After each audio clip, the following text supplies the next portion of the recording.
সবাইকে অভিনন্দন, শুভেচ্ছা, ধন্যবাদ।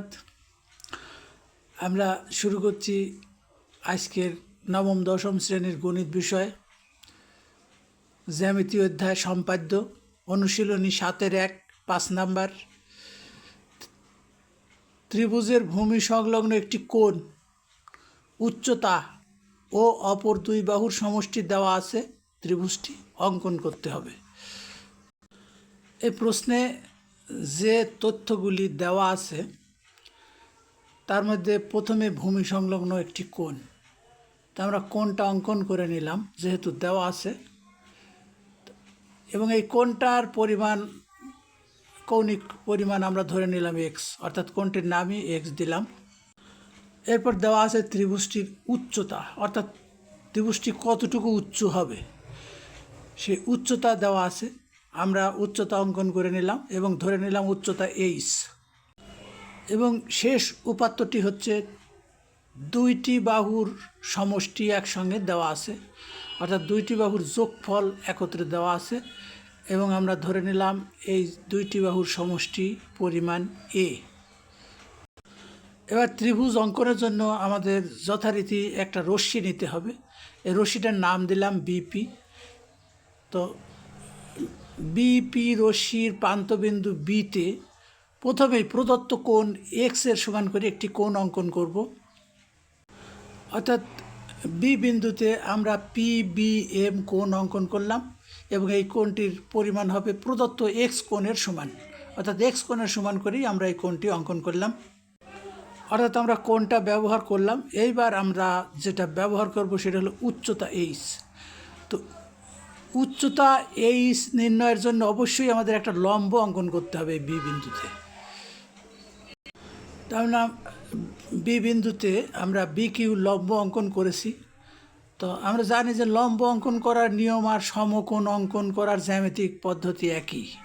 তো আমরা এই সমকোণ বা লম্ব অঙ্কন করার পদ্ধতি ব্যবহার করেই বি কিউ লম্ব অঙ্কন করেছি।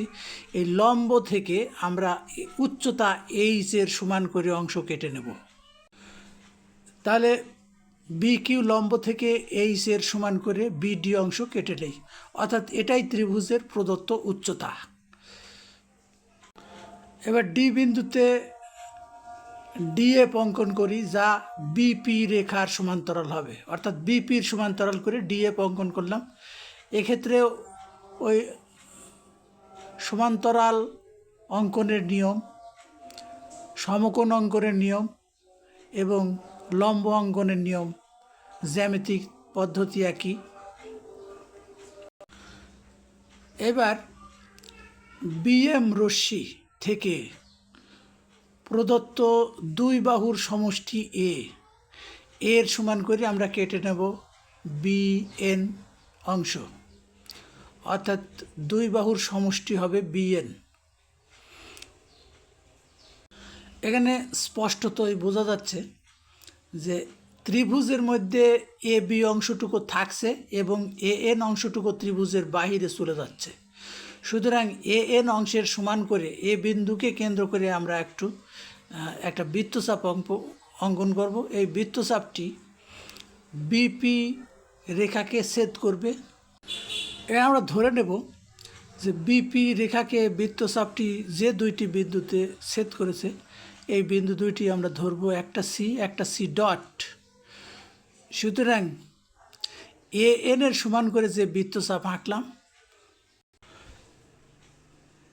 এক্ষেত্রে আমাদের উদ্দিষ্ট ত্রিভুজ বা প্রাপ্ত ত্রিভুজ দুইটি, একটি ত্রিভুজ এ বি সি আর একটি ত্রিভুজ হচ্ছে এ বি সি ডট।